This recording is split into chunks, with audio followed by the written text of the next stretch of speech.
Now that we have a pretty well-defined Revit model, it's time to begin adding notes and other annotations to convey design intent and prepare our documents for printing.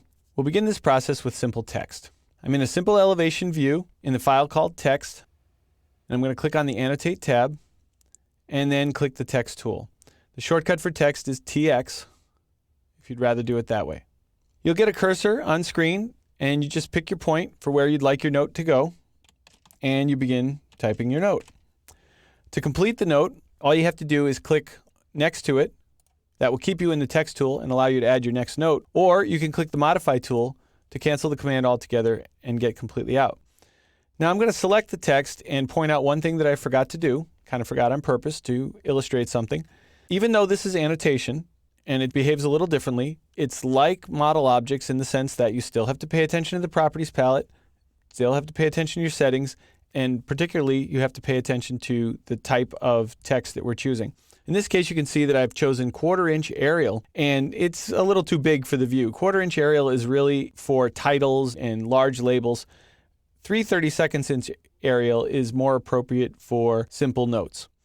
So I'm going to change the type, and we can do that anytime we like, but when you type your notes, it's a good idea to look there before you start so that you actually create the notes with the right type in the first place. I'm going to go ahead and move this a little bit closer. Notice that there's an integral move control handle right on the text. Furthermore, there's actually a little rotate handle, and you can use that to rotate the text. If you spin it around beyond a certain point, it will actually flip over to stay right reading. So Revit does that for you automatically. Let's undo a couple times. Now, the 3/32 inch Arial is a fixed size relative to plotting. That's a final plotted paper size. And that's very important to understand. All annotation in Revit is based on final plotted size. And it's all derived right here from the scale of the drawing. So if I click on the scale, we're currently at 1/8 inch equals a foot, and I change the scale of this view to 1/4 inch equals a foot, you'll notice that has a dramatic effect on any annotation displayed in this view. That includes the section head, that includes the level heads, and it also includes the note that we've just added. I'm going to zoom in a little bit over here. And let's go ahead and select this note. Now, I probably want this note to actually point to something in the drawing. So we have several options here where we can add leaders to the existing notes that we already have. We can add those leaders to the left, we can add them to the right, and we can make them straight or curved. So I'm going to pick on the tool to add the leader to the right, and then use these shape handles to drag the leader and point it in, and notice that the elbow here will automatically snap to a horizontal when I get close. So that's pretty handy. So I've got that note completed. Let me go ahead and click text. Rather than add the note, adjust its type, then add a leader, I can do all of this in one shot, so I can save myself a little bit of effort. So the first thing I want to do is go to the properties, choose 3/32 inch Arial, make sure that's the right type. Then I want to come over here and look at my options. You can add a 1-segment leader, a 2-segment leader, or a curved leader. I'm going to choose 2-segment leader. And then you can even decide how you want that leader attached to the text. It can attach to the top right, the middle, or the bottom. So I'm going to choose the top right. And the first point I want to click is somewhere wherever I want the arrowhead to be. So I'm going to click right there where the arrowhead is. Then you notice it'll try and line up for me.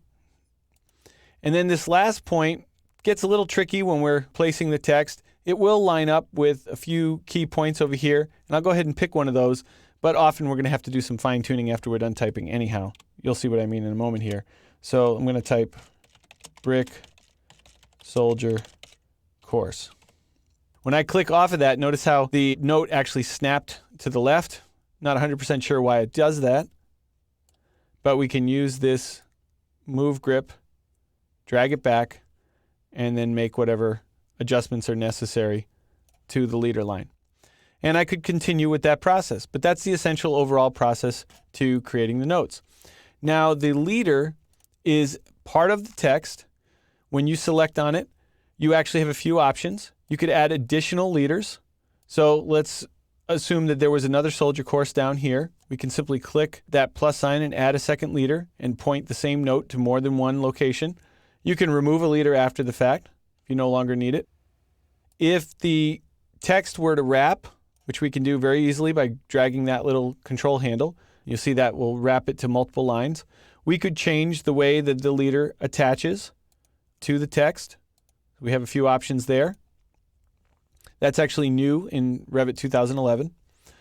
Furthermore, if we want to change the kind of arrowhead or other behavior like the font and so forth, then we want to select the text and choose Edit Type. Now, if we want to edit 3/32 Arial, we can just go ahead and start editing. If we want to make a copy of 3/32 Arial, we can duplicate it first. And you can see here, most of the settings are fairly self-explanatory. We have a line weight. We have an opaque background. What does that mean? Well, if I go over here to the text tool, let's go back to annotate. Let's go to text. I'm going to turn off the leader, go back to a no leader option. And I'm just going to pick a point right here and I will type another note. Click modify. Notice how the text is actually masking out part of the surrounding brick pattern. This is what it means when we select the text and we edit its type when it's set to opaque. If I change the background to transparent and click apply, you'll see that the brick now shows through.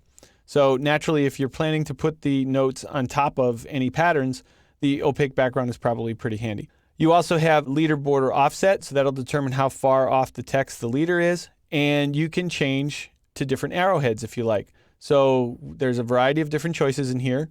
And for example, if I would rather have a filled arrow, I can click OK, zoom back out, and you'll see that my arrowheads have now changed from that open arrowhead that they were before to a filled triangular arrowhead. So text can be added to any view. It is view specific. If you were to go to another view, you would have to create additional notes there and or copy and paste these notes from another view. You can add leaders that are automatically part of the text. They can be either on the left or right, straight or curved, and be attached in multiple points. The text can have a transparent background or an opaque background, and you have control over everything from what font you're using and whether it's bold and italic and so on.